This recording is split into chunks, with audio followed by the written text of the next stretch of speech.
Okay, this cabin is a sort of modified pole style building. There's several advantages. It's fast. Your foundation is your posts, treated wood. And so your foundation is your wall. So you're doing both at the same time.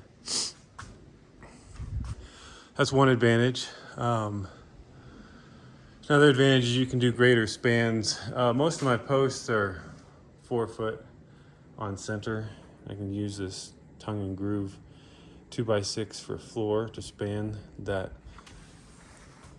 distance. My joists hug on each side of my post, 4 foot on center. So you're doing longer spans. That does not necessarily mean you're using less material, but you do seem to use less material overall. But my favorite thing is that once you get your purlins up, that's your 2x4s here, you don't need ladders anymore, because in order to work up there, I just climb the purlins. And the same thing on top. The 2x4s are on edge. They get nailed through with a 6-inch or longer nail. It's kind of tough, but you can figure it out and you can just climb it. So basically, every surface has climbable wood within 2 feet, 2 foot span.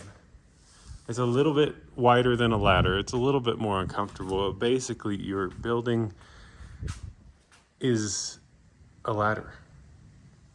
You can climb all over it. So,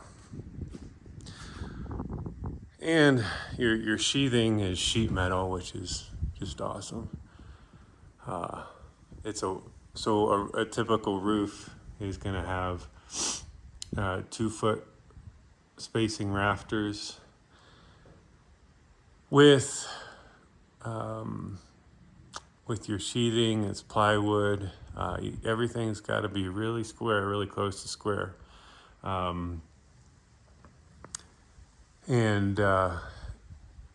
Building paper, and then shingles. There's a lot of steps in there, and like I say, you just got to get everything pretty close. There's a little bit more leeway in a pole building.